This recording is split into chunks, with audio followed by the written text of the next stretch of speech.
Dear friends, today I will be reading the story Gulailbaz Ladka from the timeless collection of Bhishma Sahani. So let's begin with the story. While studying in class 6, I had many classmates with different interests. A boy named Harbans used to study with me. Whenever he could not understand anything, he used to drink ink from the ink pot. Someone had told him that by drinking ink, his mind would become sharp. Whenever our master used to raise our hand on us, he would start yelling, "Oh God, I am dead." So much, he used to yell so much that teachers from other class also come out to see what has happened. Masterji had to put his hand down. Whenever Masterji beat him, he used to hug him tightly and say, "Please, Masterji, forgive me. You are the king. You are Akbar the Great. You are Ashoka the Great." Students used to laugh, and Masterji had to stop the caning. Every day he used to catch a frog and say that if you rub the fat of frog on your palm, then you will not feel the pain of the cane. There was another classmate, Bodhraj. We all were scared of him. Whenever he used to tweak us, we would feel as if a snake has bitten us. He was very cruel. While sitting on the drain, he used to catch hold of bees, take out their sting, tie them with a string, and try to fly it like a kite. If he would go in the garden, he would catch butterfly from the flower and would rub it between his fingers. If he would not rub the butterfly, then he would hook the butterfly on the page in his notebook with the help of a pin. It is said for Bodhraj that if a scorpio bites him, then even the scorpio would die. Such is the blood of Bodhraj. He always carries a gulail in his hand and a perfect aim. He always had an eye on bird's nest. He would stand beneath the tree and aim in such a perfect manner that next moment next nest would be on the ground. Bodhraj then would pick up the eggs from the nest. He would not rest until he break the nest completely. He could never ever think of a game without harming anyone. His mother would call him a devil. He used to carry weird things in his pocket like Mena's kid, bird's egg, spiny tamarisk rat. Every child was scared of him. If ever he had a fight with someone, he used to hit on chest or cut others' hand. After school we all used to go home, but Bodhraj used to wander here and there. Sometimes he used to tell us different tales like, "In my house a goat lives." You know what a goat is? Go is like an animal, a hand long like a snake, but with 8 feet. We all used to shiver. In my house, Go used to live beneath the staircase. He said that if Go catches anything with his claws, it would never leave it. Thieves keep Go with them and used it to climb on the walls. We all used to ask with utter curiosity that how do thieves leave anything from the claws? And he would reply that by drinking milk. Those days, my father got promoted. We shifted to a big house, or best to say, a bungalow, but a traditional house. Stone floor, high roof ceiling, big rooms, wall filled with mortar. Outside was a garden with plenty of flowers and plants. House was good, but was empty. Since it was far away from the city, my friends could not come here to visit me. But Bodhraj started coming here. He came to know that he would find many easy prey over here, as there are plenty of nests in the house and patio. Monkeys used to roam around. At the back of the house was a big room in which mother had kept useless things. She had made it a godam. There was a pigeon's nest and a manna's nest also. Room's floor was filled with scatters of feather and broken nest. Whenever Bodhraj used to come, I used to go along with him and wander here and there. One day, he brought with him a spiky rat. I got scared after seeing this black face and spike. My mother did not like my playing with Bodhraj, and she knew I had no one else to play with. My mother also called him a devil and explained him not to tease or kill animal. One day, my mother said, "If your friend is so interested in removing bird's nest, then ask him to remove the bird's nest from our godam.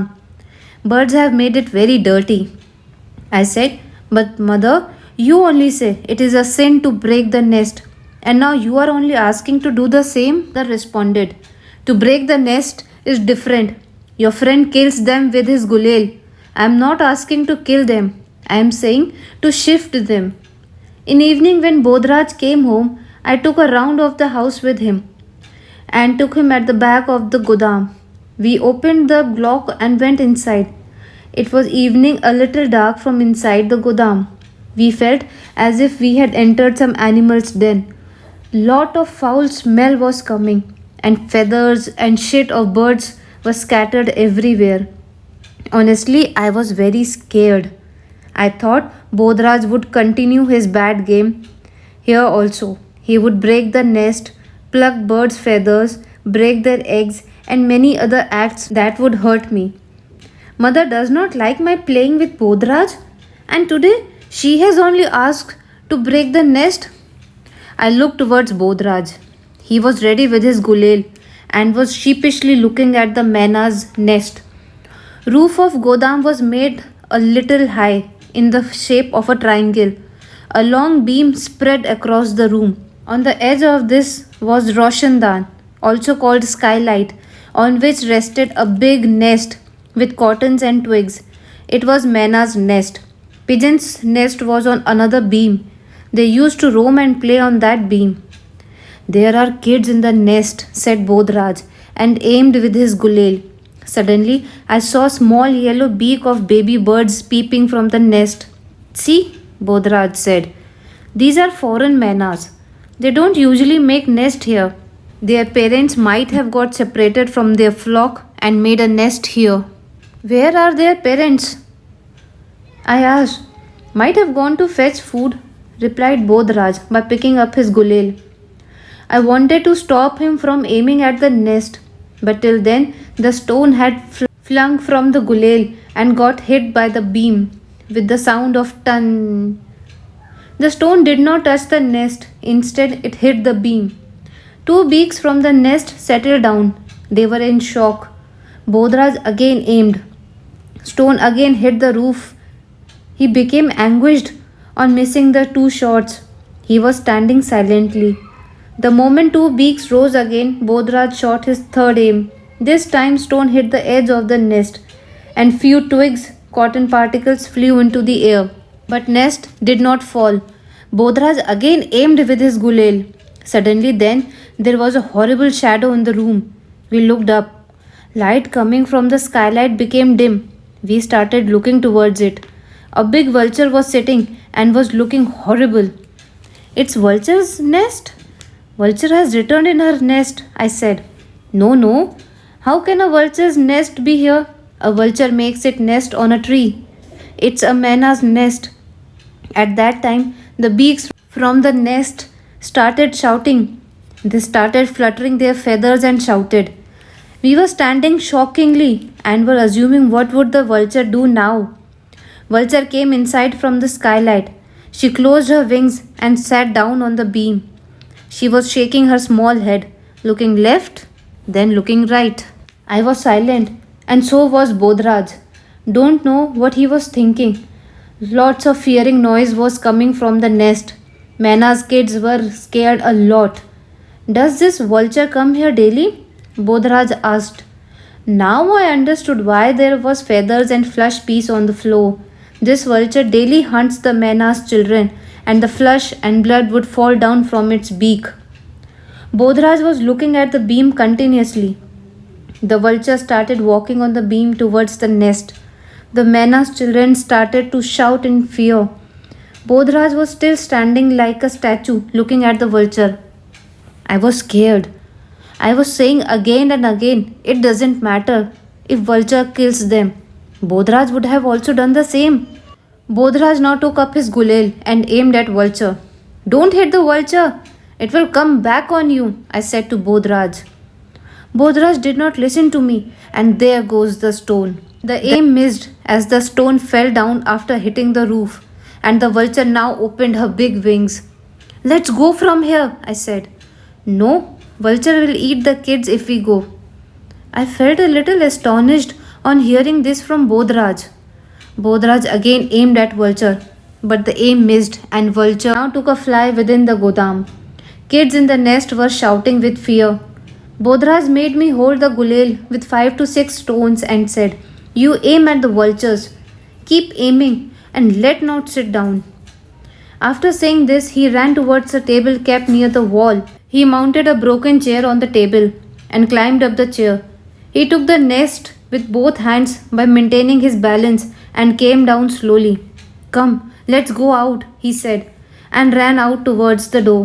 There is a big door in the garage and a small window too. A wooden beam was also here.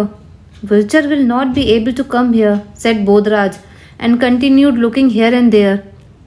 In few minutes, the kids in the nest became calm and quiet. Bodhraj climbed on the box and started peeping in the nest. I started thinking, now he will pull up both the kids with his hand, like he always used to do. But he did not do any such thing. He kept peeping inside the nest for a long time and said, "Bring some water.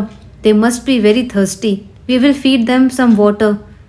I went outside and brought some water in the bowl. Both the kids were sitting raising their beaks, gasping a lot. Bodhraj dropped a few drops of water in their beak and told me not to touch them. "How will their parents come here?" I asked. "They will come from this window. They will find them." We sat for long in the garage. Bodhraj was busy making plans on how to close the skylight so that vulture never comes back again. That evening he continued talking about the vulture. Next day, when Bodhraj came, he did not have a gulel or stone in his pocket. Instead, he had brought the feeder for the kids. We fed the kids and sat there watching them play. So friends, this is the end of the story. Please stay tuned for the next story.